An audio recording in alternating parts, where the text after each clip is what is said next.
Hello, everybody. Welcome to Blog Talk Radio again with Like It Is, your Like It Is segment. We're so happy that you guys are Blog Talk Radio. We're so happy that you guys are part of our programming. The music is on. Yes, I'm trying to cut it right now. Okay, so we're so happy that you guys are part of the whole Like It Is Now team, and thank you for paying attention and following us and giving us all your comments. We have Eric and Lesa and PJ on the line, and we're here to just talk to you guys about all this new evidence that's been coming up with George Zimmerman. Oh, my goodness. All this stuff that's popping up. Now I understand why O'Mara was trying to block this evidence from going public. Oh, my gosh. George Zimmerman he's just not looking good at all. Oh, my goodness. What do you guys think, Lesa, LCO, and Eric? What do you guys think about all this stuff that's going on? Well, what I think right now is the reason why, because O'Mara released a lot of this evidence, this new stuff that we're seeing, and you notice it was right after he had the perjury issue, him and his wife, okay? And I don't know why, but he seems to believe that Zimmerman has some credibility in his statements. And he's doing that to try to rebuild credibility for him is what I think. And to me, I just don't think it's going to help him at all. I agree. The stories don't make sense. They don't add up. What do you think, Eric? Right. Just chiming on LCO. Just chiming in on Lesa. He's definitely losing a lot of credibility because, he's trying to block a lot of evidence because he knows that evidence is going to be used against George Zimmerman. Like, it seemed like every part of evidence that has been leaked has been used against George Zimmerman, and it's not looking too good for him, especially with the interrogation and also with the new video that has been released. It's just lie after lie after lie, and anyone who believes it is just an idiot. I agree. I mean, keep in mind, everything happened in, almost not even 2 seconds. So in 2 seconds, Trayvon Martin was able to bash his head on the ground, cover his head with 2 hands in one hand and 2 hands and a good hand and a bad hand, and then reach for the pistol. I mean, what kind of person would Trayvon Martin be able to do all of this? Where did he get all this strength from? You can't make this stuff up unless you just, you can't make this stuff up. Well, what's just shocking to me is he's holding my mouth and my nose and banging my head into the pavement. Oh my God. Complete BS. Is that really possible? I mean, really? You're smothering somebody's mouth and nose and bashing their head into the pavement and reaching for their firearm? That goes back to the octopus arms. It just doesn't add up. I mean, most people have a strong hand and they have like a hand that's not that strong. Usually if you're right-handed, you can pretty much do a lot of stuff with one of your strong hands. But the other hand is not going to be strong enough to do all these things that he's talking about. And George Zimmerman was a whole lot bigger than Trayvon Martin. His upper body was very, very big, much bigger than skinny Trayvon Martin, who was only 158 pounds. You mean to tell me George Zimmerman just sat there and let Trayvon Martin do all these things to him in 2 seconds? No. Right. And, he's lying. like they said, Trayvon Martin only had a scratch on his knuckle, like a little tiny cut. And if you're doing that much damage to somebody, you're going to have more damage to your knuckles by punching them repeatedly. Like he said, you're going to have more damage to the hands than that. You're going to have more broken skin just besides one little tiny scratch on one hand. Right. And what was interesting today, Paula, the link that you posted, it was regarding the interrogation, you know, and the little sorry lie detector test that Zimmerman took. I don't even want to really elaborate on that. But, you know, right at that moment where it was pointed out, at 7:03.32 seconds, okay, on the police time clock, you know, he told his whole story. And up until that point when he said, I was on him, and then he shut his mouth. I was like, ooh, I just told on myself. He shut up, and even the guy that was taking the test, if you didn't notice, he even sighed himself. He was like he didn't even know what to say. Like, really? You know, and at that point, I think I would have had more questions. I would have been like, well, which is it? Were you on him, or was he on you? What are we doing here? You know, because right there he told on himself. I agree. I was kind of like, okay, this interrogator, he's like, okay, he's kind of like believing this Zimmerman because Zimmerman, he requested the lie detector. Okay, so he requested the test. So he's kind of like siding with him. You know, he did cross-examine him a little bit. But, I mean, at some point, I mean, okay, was it this or was it that? What was it? Was it this or was it that? And then he says that he doesn't remember. How could you not remember the situation? Right. I don't have no words for George Zimmerman. Like, he remembers everything else, but he doesn't remember what happened that night. Ironic. Exactly. And, you know, this is my thing. If you're telling the truth, you ain't going to have a problem recalling anything. Exactly. Because the truth is consistent. The truth is one thing that won't change. The truth don't lie. Lie after lie after lie. Exactly. Exactly. And we're on the 911 call. Did you hear the dispatcher say, go find him so that you can give us the address? I don't remember that being instructed at all. I remember them saying, back off. He said that the dispatcher said, well, you know, go find him. Say, give us an address. Why would a dispatcher tell a citizen to go follow a criminal? Did you hear that on the interrogation? That he said that the dispatcher said, go find the address. So that's why he got out of his vehicle to look for an address, because he was instructed to do that. But then, no.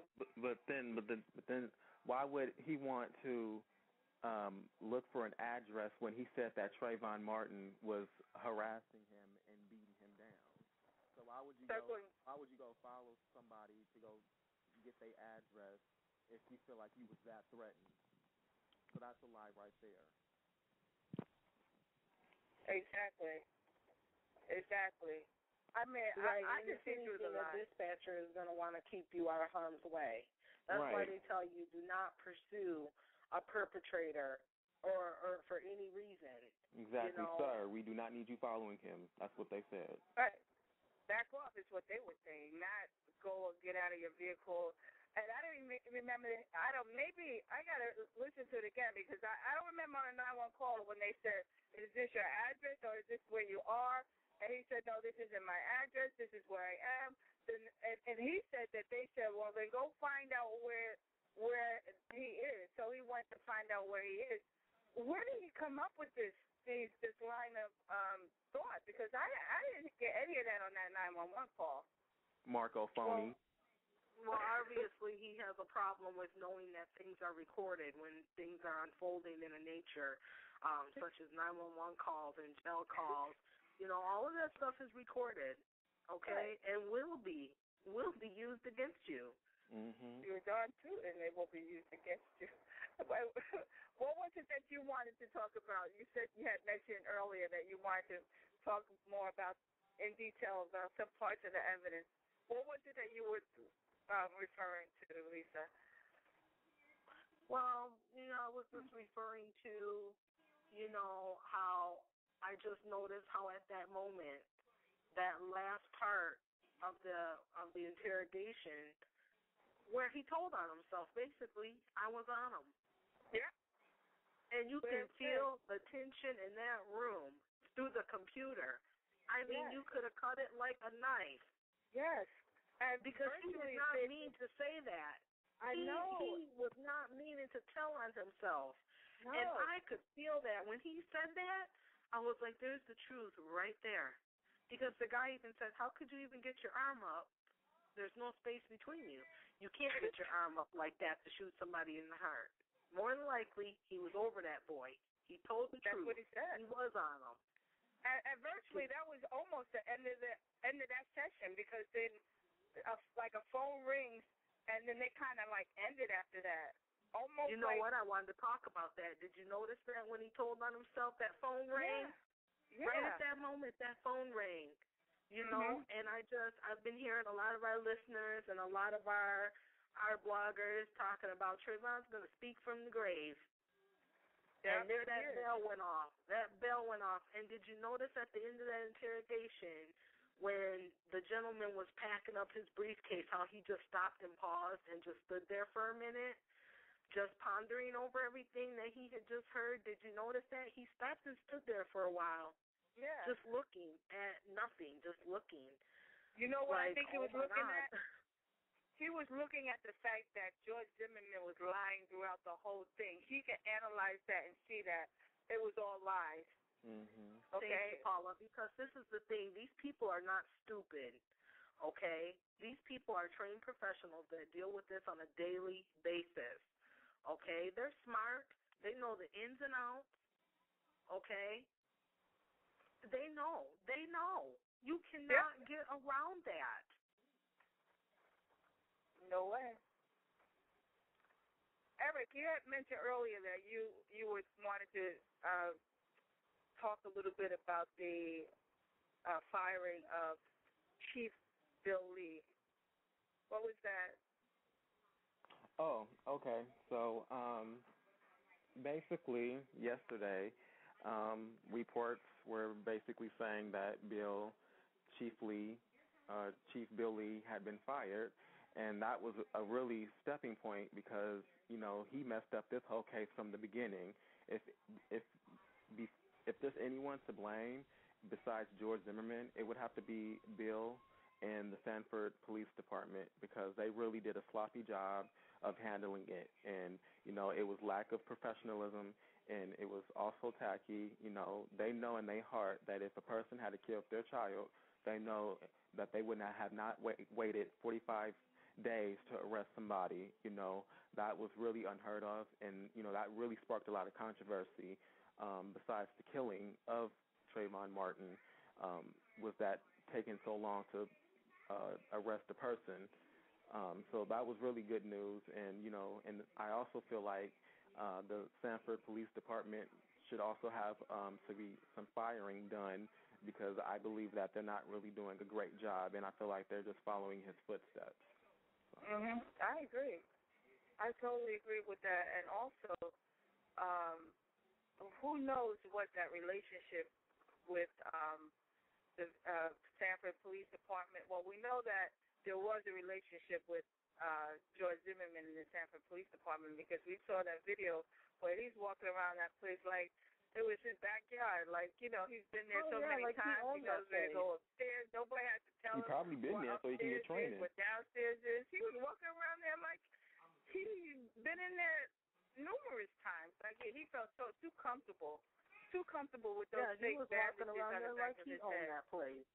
He was walking around there like he owned that place. He was going up the steps, and I was cracking up because one of the other officers, he looked like he might have been off duty in plain clothes, but he said, "Wait, where are you going?" That's what it looked like he was saying. And George Zimmerman looking back at him like, "I'm going upstairs to talk to the head man." And he was looking at him like, "Okay, well, you ain't did no clearance or nothing, and you ain't talked to nobody at the desk." He just walked in there like he works there. He's going to sit down cop. with Chief Lee. You know, they're going to sit down and talk about a strategy of, you know, how the stand your ground law is going to apply to this whole situation probably. But I don't know. That's just, you know, the alleged, you know, it's, you know, everything is alleged. You know, he's not convicted yet, so everything is alleged. But, oh, my goodness, craziness that's going on. And he says in the when he's sitting down talking to the female officer, the investigator, he says that he went to see a psychologist. What does he need to see a psychologist for? What's that all about? He has a psychologist that he sees on a regular basis? He need one. We know there's some type of mental issue there underlying. Mm-hmm. There's something that's just not right. There's something that's just off. I mean, personally, from my personal opinion, I don't think he's dealing with a full deck. No. I don't think he's dealing with a full deck. I mean, how can you be dealing with a full deck? You just killed somebody, and you're sitting there, you're sitting on that when he went to reenact everything, it's almost like he's laughing and, like it's a cartoon or like some kind of play or something. He has no remorse. He goes, his way he's talking about it and everything, it's like he's not in this world with everybody. You know what I mean? It's like no. He's when he was talking somewhere. to the lady cop, when he was talking to the lady, when they were sitting there in the chairs at first, when they entered the room, he was acting like a little kid. I mean, the questions he was asking her, have you ever shot anybody? Do you take this home with you? Like he's one of the boys. I mean, I was just like, are you serious? That's all I have to sit there and say. Are you serious? Oh, my goodness. What are we dealing with? I don't know. I think he has schizophrenia. That's what I really think he has. Because I was looking at a documentary with this little girl, and it said it causes hallucinations and all types of crazy weirdness. So I think he might be schizophrenic. Something wrong with him. Well, we definitely know there's a paranoia issue there. Right. Because paranoia is I wouldn't say like a disability, but like a mental issue as well. Right. And I have that on the Like It Is blog, all about paranoia and what that does to you and makes you think crazy things, that people are doing things that really aren't doing anything at all, or that they're trying to get you and they're not trying to get you at all, but you would think that and you would hurt them because you think those things. And we know that he had that, and he made everybody paranoid that lived in that complex. Oh my by goodness. knocking on the doors, warning them of young black males in the area. Now, that's what I want to hear. I want to hear all them crazy 911 calls. They consider him a nuisance. Do you know how bad that is to be considered a nuisance by 911? Yeah, that is. That's pretty low. That's low. and his last job that he got fired from, they considered him a nuisance. That's why they fired him. Because he was calling up human resources complaining about the way the general manager was operating. It's almost like he thinks he's better than everybody. Right. And his way is the only right way, and he got to show everybody how to do it right. So that's what he was showing the Sanford Police Department, how to do it right. This is how you do it. This is how you get them. They always get away, but they're not getting away this time. He has a history of just thinking that he knows how to do things better. Oh, yeah, we know that he complained on them. I mean, I don't know how many of them he threw under the bus, complaining that they weren't doing their jobs and taking naps and stuff. You know what? I was an EMT, and we used to have ride-alongs where people were in their clinicals because they were getting ready to be hired by our company, or they were still in their class and had to schedule a ride-along. Okay? People can take naps. You have to listen to your radio, okay? But you are able to lay your head back. You're sitting in these cars or trucks for 12-hour shifts. It's not longer. And you are allowed to lay your head back and clear your mind and rest, And for somebody to go back and complain, for 12 minutes, 12 hours, you should be able to rest a little bit. And when you have a partner, if you're really that tired, you listen to the radio. And I will nap or whatever. You switch on and off. For him to go back and snitch, could you imagine if he had gotten in? He wouldn't have had a partner. Nobody wouldn't have wanted to work with him. There's no way he could have gotten in. And mind you, And mind you, that night he took a drug called Tempazam, so that causes hallucinations and paranoia and all that type of stuff. So imagine if he had paranoia and then he took that drug. That's like a double whammy. So, and he also harassed the Middle Eastern person too. You're right. His heart was probably racing and everything. And also maybe with the hallucination that he was going through, maybe he did think that Trayvon was a big 300 or 400 pound gorilla. Who knows? He was hallucinating, right? We don't know. I mean, I could imagine his heart was racing, the paranoia was at full tilt, and, I just imagine that he, with the paranoia and the disorders that he has, that he just could not think rationally. No. Like a rational human being would be able to think. That's right. And, I mean, it's just unfortunate. The whole thing is just tragic. And there's no hero here. There's no hero. The whole thing is just tragic all the way around. Tragic. I totally agree with you. For all parties involved. Tragic. It's tragic, very tragic. And, he says when he was being interrogated, the interrogator asked him if there was any opportunities for him to not shoot. He said that he tried not to. But everything happened in a second and a half. So at what point in the millisecond did you decide, you know what I mean? Like, when did he decide that, it's just craziness. Everything happened in a second and a half. A second and a half. I don't even think he thought about it. And I don't think those words were Trayvon saying that Zimmerman's going to die tonight. With what? Yeah. Nobody. What were you going to kill him with? I think he said those words to Trayvon. I think so, too. That's what I think. And because that's why he has Trayvon was crying the way he was crying. Yeah. Because he was being threatened. He was being threatened. What young kid will go to a neighborhood where his father is 70 yards away and threaten somebody with their life? What young kid would do that? I mean, you understand what I'm saying? A gangster wouldn't even do that. They would do that in somebody else's neighborhood. A kid like Trayvon, who wasn't involved in he wasn't a gang member, he wasn't a thug. He was just an adolescent kid with the similar issues that most teenage kids have. Mm-hmm. Why would he threaten to kill somebody in his own backyard like that? That doesn't even make sense. It's not even a rational thought. Right. If you're going to threaten somebody, you're not going to be like 70 yards away from your house, knowing that the victim could potentially call the police on you and have you arrested. So that's just a complete That's not even lie. A rational thought.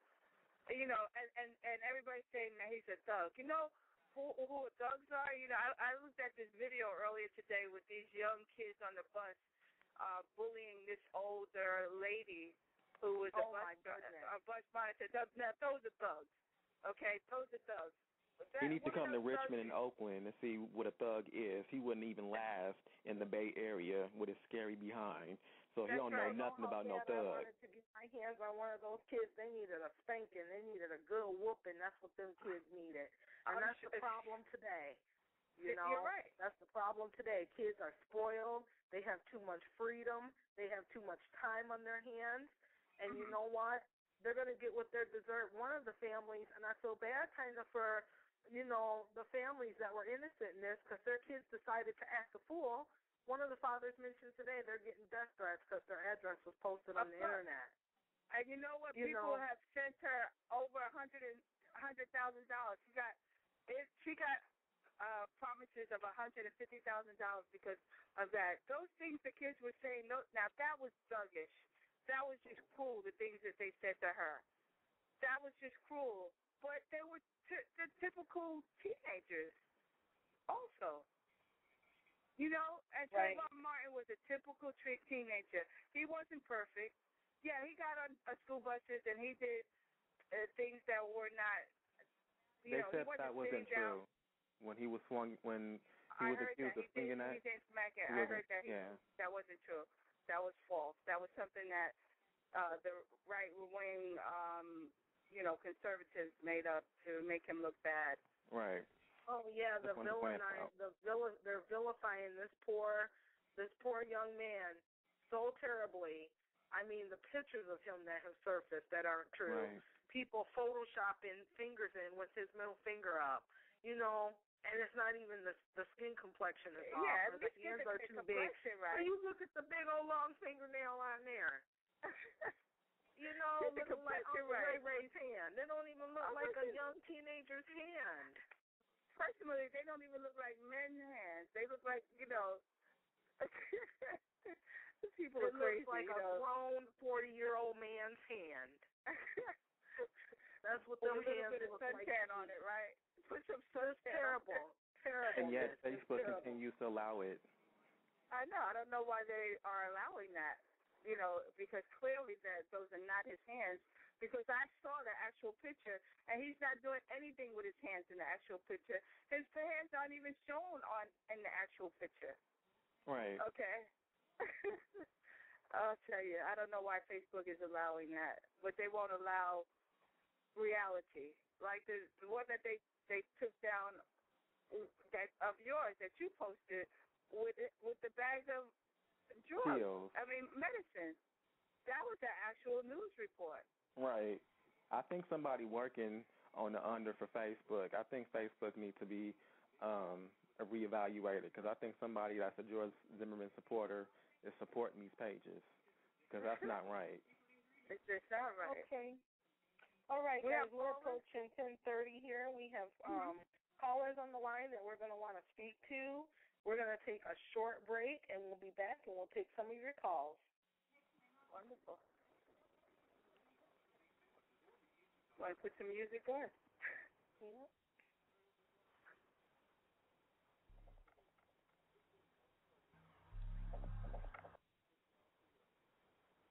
Here we go.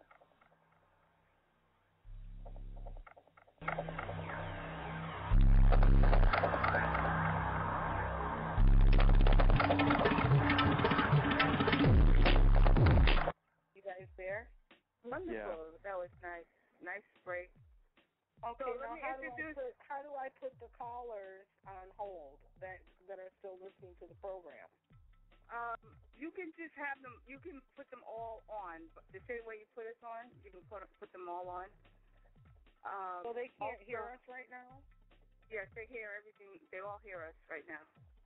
I didn't click the live button. I didn't click the live button for all of them. When I click the live button, aren't they all going to be able to speak? You could do it one at a time, or you can do it all. I usually do it all, and then I call out the last 4 digits so that the ones that I would want to speak will speak. But okay, so the ones that are holding now can hear us. Yeah. Mhm. Okay. Can they hear us while we're in our break? They hear us exactly everything that we're saying. Okay. All right. Mhm. Do you guys want me to make an introduction of you guys real quick before we let the callers call in? No, I don't need an introduction. That's fine. Okay. Go for it. All right.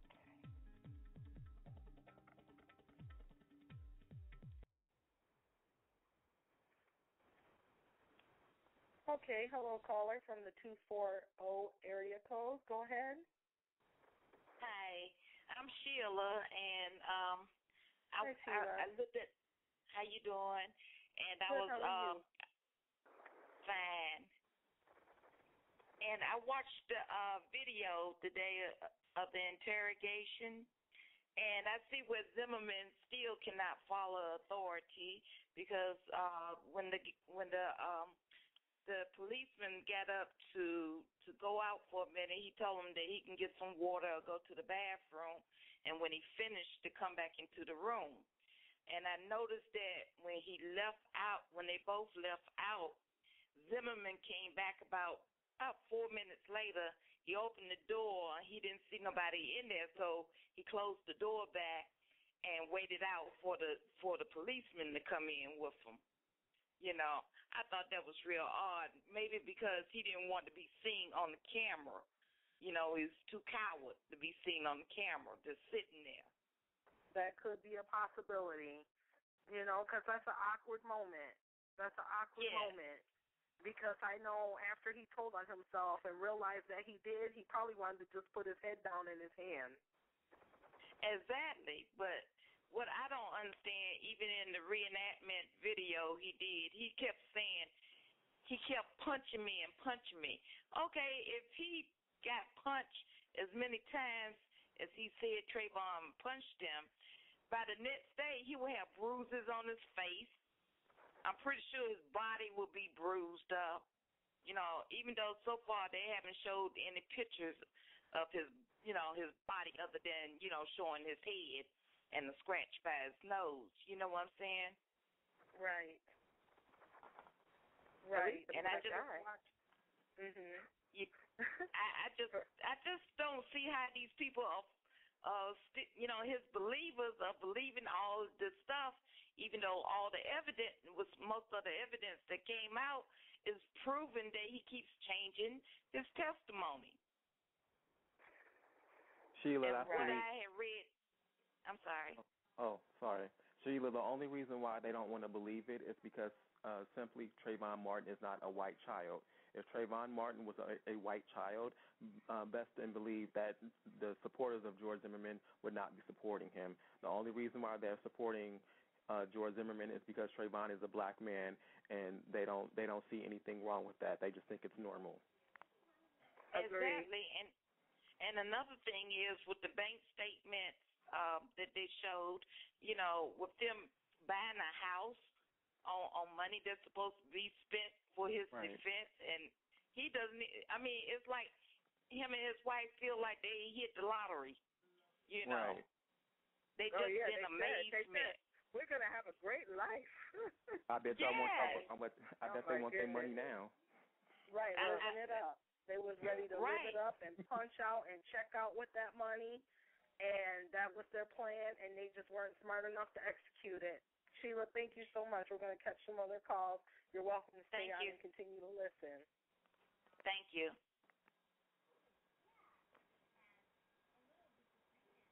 Caller from the 925 area code, go ahead. Hello, caller from 925 area code, go ahead. Okay, go on to the next caller. Okay, yeah, there's some difficulty there. Just hold on one moment. I may have to refresh here. Caller from the 925, are you there? Caller from the 716 area code, go ahead. Hello? Yes, go ahead. Oh, I wasn't trying to talk. I guess they just putting people in the queue or whatever. Okay, you're fine to listen. We'll move on to the next call.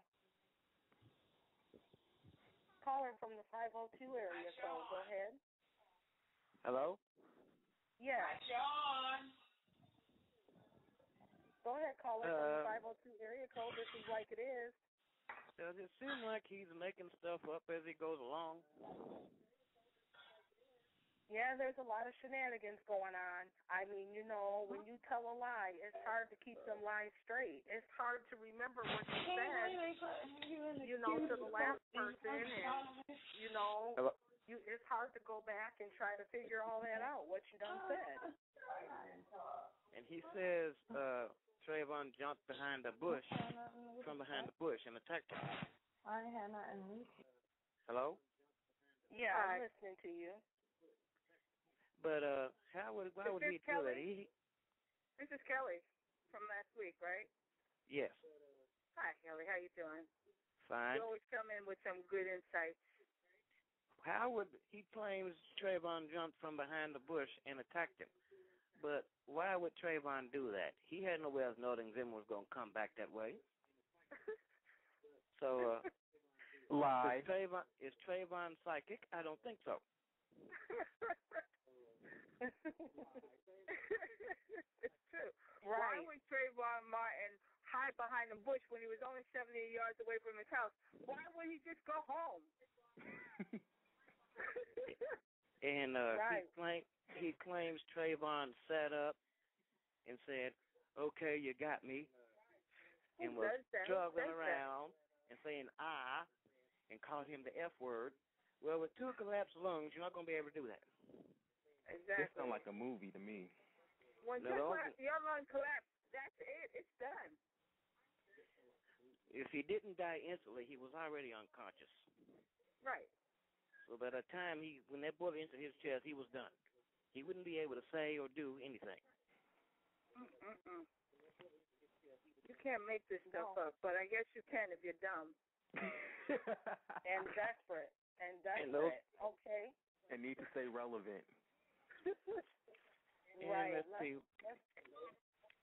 Now he claims he was. Else you want to add?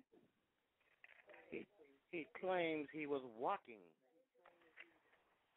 but we know for a fact he was running. You can hear the wind blowing through his phone as he runs. Right. And then we have Zimmerman supporters who claim that DD was made up, even though there are phone records showing he was talking to her at the time the altercation began. Oh, well, they're just as bad as he is, so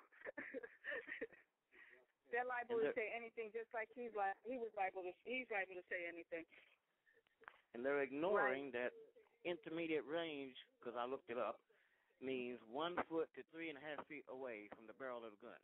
That means Trayvon was looking face to face with Zimmerman, or Zimmerman was standing over him when he shot him. Wow. Exactly. And I'm not a gun expert, but it's common sense. Well, you know what? Zimmerman said that he was on him. That was really the last statement he said before the 9-question test. Well, the most absurd thing I read was when they were saying, the Zimmerman supporters were saying, oh, the blood flow doesn't matter. They're saying that it matters, that it was flowing forward. Yes, it does matter. He was leaned forward. When you lean forward, water's going to run down your neck that way. Blood is going to run the same way. Right. He didn't get those injuries on the back of his head from a sidewalk. I believe when Trayvon punched him in the nose, because that's probably the only time Trayvon hit him, he stumbled, fell, and hit his head on something.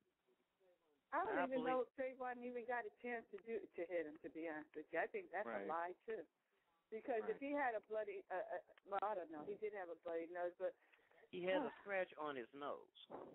You're going to have more than a scratch if you have a bloody nose, so that's a lie. Yeah.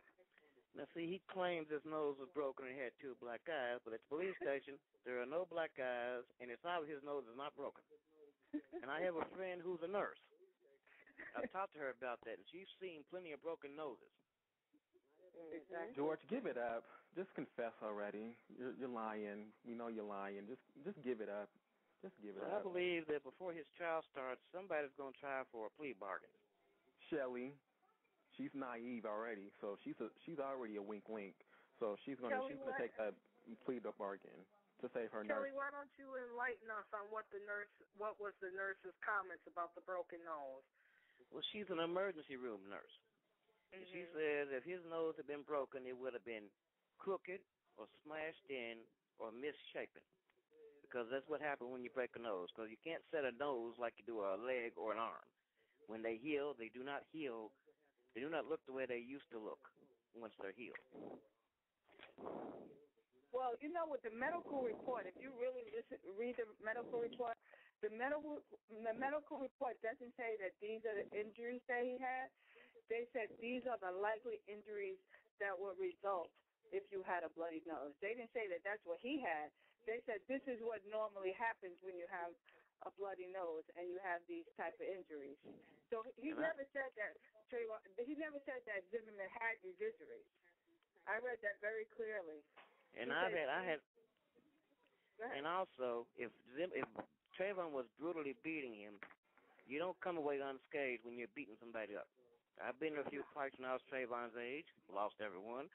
But anyway, the guy that beat me up had swollen knuckles and abrasions on his fingers, where my face accidentally hit his fist. So Trayvon didn't have almost no injuries on his knuckles or hands, except for that small abrasion on his ring finger. If he had been brutally beaten George Zimmerman, he would have had swollen knuckles and abrasions on his fingers. I agree. Let's grab another caller here. Kelly, thank you so much for your information and your comments and your insight. You're welcome. Caller from the 716 area code. Go ahead. You're on the air. Hello? Yes. Go ahead, caller. Oh, it's me again, and I didn't press it, but I'll talk. This whole case has enlightened me upon, how people people feel about black people. It's like, being younger, you don't know, the real things your friends, think. I have talked to some of my white friends, and they're like, it's no such thing as racism, or they're telling me Trayvon might have provoked it or he did something. And it's like I'm looking at him in a whole, other light. But then I'm looking at the case where, those kids was raped by that Sandusky or whatever his name was. And it's like getting a lot of attention more than like, all these black kids that are getting killed. It's like, I don't know, it's just a rude awakening. Yeah, we hear you. And, racism is alive and well in this country. And like I always say, thank God they are a dying breed, because more people are educating their kids to not hate and to not judge people. And, right. That's where it's going to stop, raising your kids up to not be, biased and to not be, bigoted and to not hate, Right. We have kids of different ethnics in my neighborhood, and I encourage my daughter to make friends with everybody, because that's where racism stops. Right. I don't tell her, oh, don't play with the little white girl down the street. I don't tell her that, and that's what's important. You have to start with them when they're young. When you bring them up that way, that's where they learn it from. They learn it from their parents.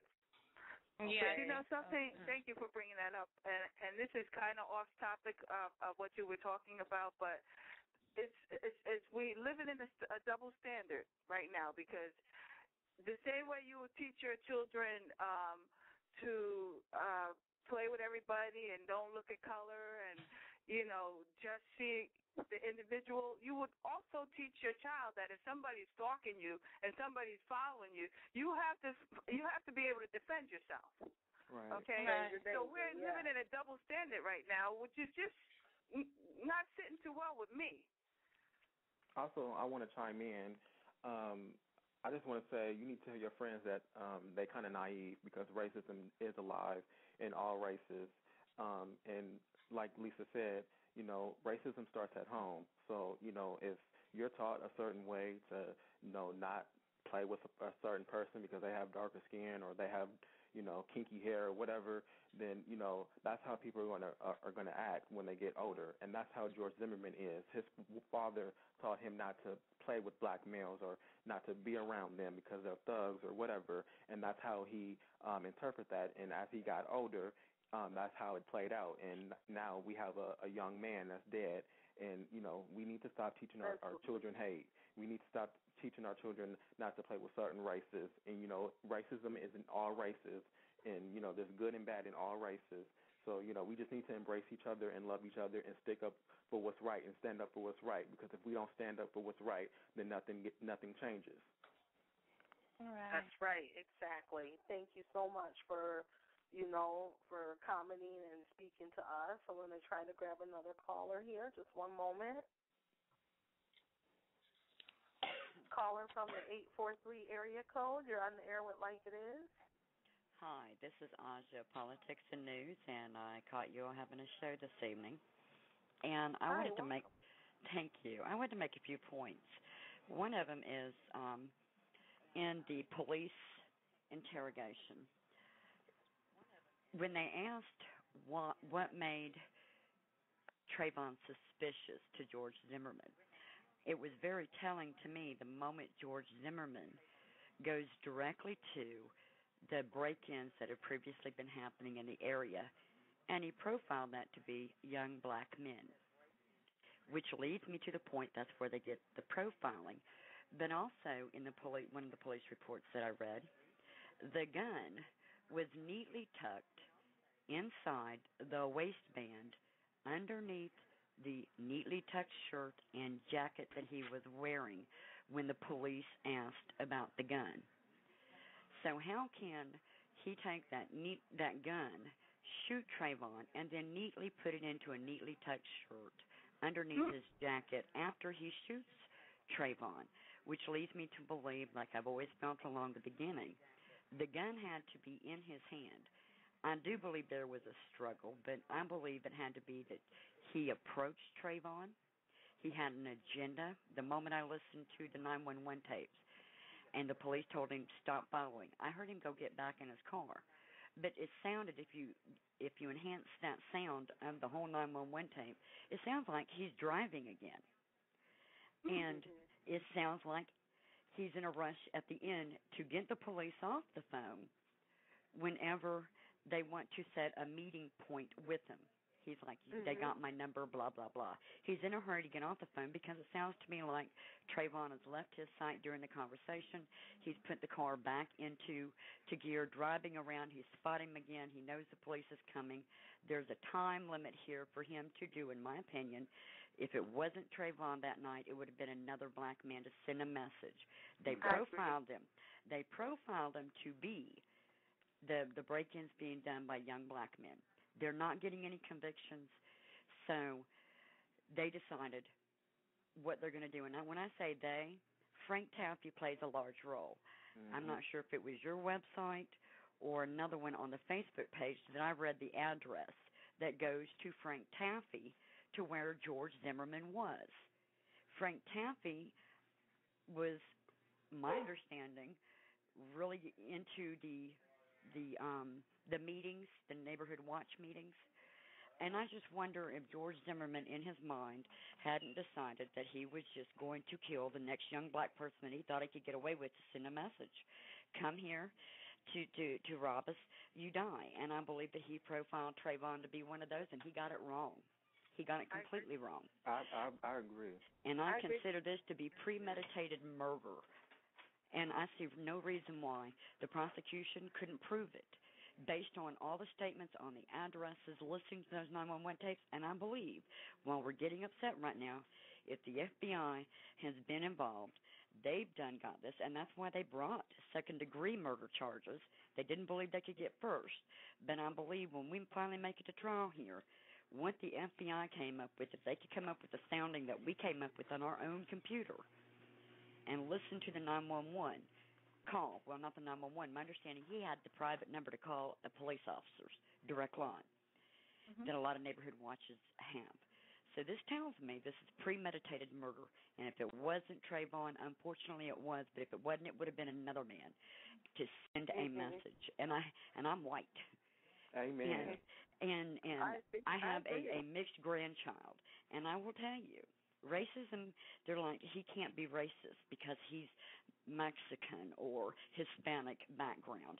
And lo and behold, which I find hilarious, is the Ku Klux Klan, a while, not too long ago, was supporting George Zimmerman. Then they come out and say, oh, he's got black ancestry. Well, I will tell you that with a mixed grandchild and our interracial families and everything, and as well as friends being black, they've all said, there is racism within the races as well as outside the races. So why couldn't he have been racist? Why couldn't he? Exactly. From what I've heard, he's racist. When I listened to what he had to say in writing from the police department, what made him suspicious, George Zimmerman went directly to the break-ins and profiled of the pre-profiled young black men are the ones they're accusing of breaking in. So right there, that's profiling. So that's all I wanted to say, and I'm very sorry for the family. Thank you for what you're doing, and keep it up. Preach. Thank you. We appreciate your call. Okay, we're going to take another call here from the 510 area code. Go ahead, caller, you're on the air. Okay, it appears that call dropped. Let me see here. Caller from 510 area code. Go ahead, you're on the air.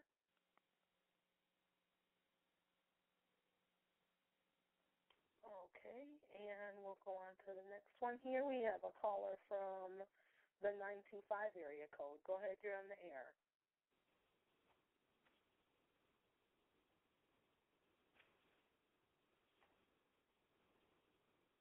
Hello? Caller, go ahead. Okay, and we have a caller from the 24240. Go ahead, you're on the air. It's me again, Sheila. Okay. Okay, just one moment. Sheila, caller from the 504 area code. Go ahead. Hi, can you hear us, caller? Hello? Hi, go ahead. You're on the air with Like It Is. My name is Michelle, and I'm from area code 504. I do know... Hello? Yes, we can hear you. Go ahead. I am from Florida. I am from from Orlando, and I'm like 30 minutes away from Sanford. But I do know for a fact, and it brings tears to my eyes every single day that I think about it, that I know that man profiled Trayvon Martin, because you know what?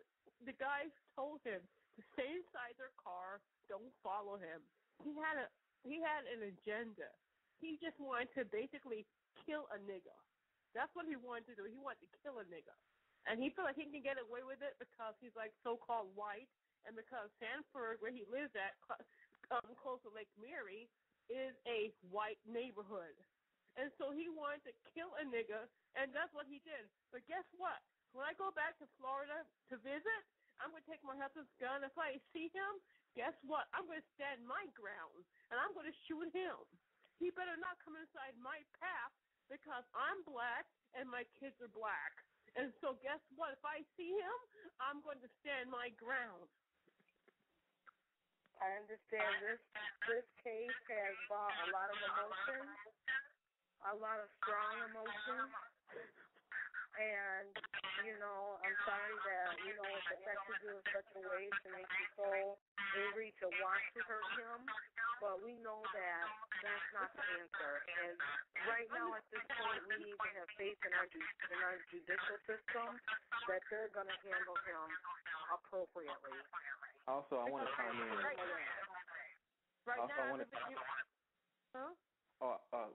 sorry. I just want to chime in a bit. I understand your frustration and how you feel about George Zimmerman, but killing him is not going to solve the difference.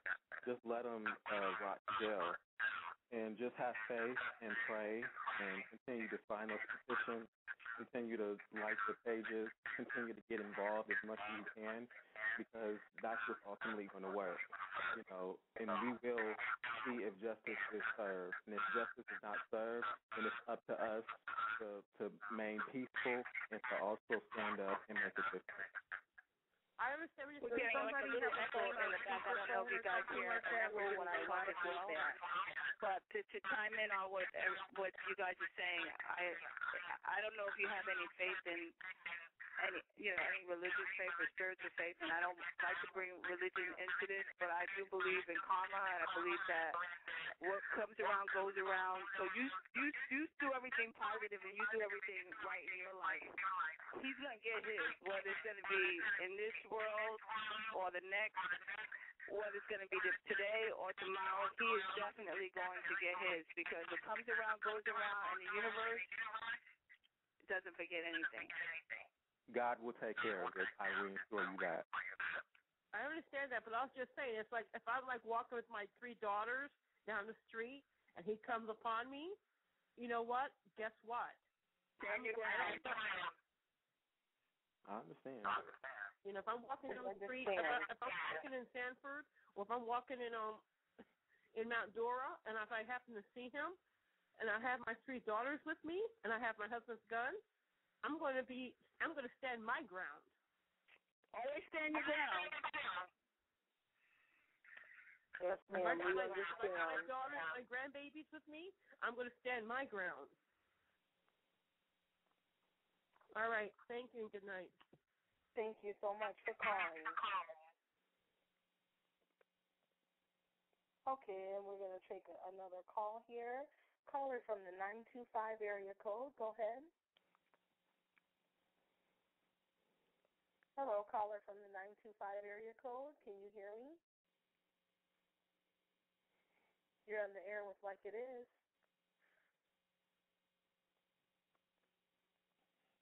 Okay, just one moment here. It looks like that call is not going through. Okay, so we're wrapping up here. We're coming up on our last 5 minutes. Does anyone have any closing remarks? I'd like to say, I would like to thank everybody that did call in and all of the listeners for listening to this episode of Like It Is Now. We really, really do appreciate everything that you do in terms of listening to us and following us and commenting on Facebook, and even the ones that actually send us updates that we post on Arrest George Zimmerman and the Like It Is page. We really, really appreciate everything that you guys do for us, and I can't tell you how much gratitude I feel for just having you guys, being a part of this with us, with our team. So thank you. Yes, and I would like to add. Oh, Eric, go ahead. Go ahead. Sorry. Go ahead. Oh, and I also want to say thank you. Like PJ said, thank you for, listening. Get your voice heard. If you feel like the law enforcement is not doing its job, don't stop. Don't quit. You didn't, you saw Sabrina, you saw Tracy. They didn't give up. Continue to fight for what's right. Continue to fight for justice. Thank you for all your support on the, Arrest George Zimmerman page, on the Convict George Zimmerman page, all the pages out there. Thank you for signing the petitions. We will have justice. We just have to continue to fight and continue to do the right thing. And if George Zimmerman is found not guilty, we don't give up then. We're still going to continue to speak out and express how we feel. So just thank you for everything. Yes, I would like to thank our users of our Facebook pages, our listeners. Keep liking pages. Keep signing those petitions. Your voice does matter. We brought down just a small part of the beast, okay? And we have a lot more to go. And the only way to do this is eat the elephant at one bite at a time. And, we can get things done and make changes for a better future for our world, our kids. The young lady that had just called, my heart went out to her, wanting her children to be safe. We all want that. We all love our kids, okay? And, we're doing the right thing. We're doing the right thing. And to stand up for this young man that doesn't have a voice, this is important. And it's important to not let go and to not be silenced. And don't let anybody ever, ever silence your voice. You have a right to have a voice and to have your opinion and your feelings and your emotions and to do something about things that are not right. I agree. I agree. And also I have a Keep Striving Foundation that I'm trying to get out there, also with my team, PJ and Lesa. So check that out. I also have a Facebook page. It's in the memory of Trayvon Martin. This has hit me very hard, being an African-American male. So I just wanted to do something and give back and give hope to those that are less fortunate. So check that out, and thank you. Yes, and what is that website that you're creating? Has that launched yet? Yes, it is published. It is on the Internet. It's wix.com/keepstriving.com, and I also have a Facebook page, which is www.facebook.com/keepstriving. And you can also contact me on Facebook, Twitter, and Tumblr as well.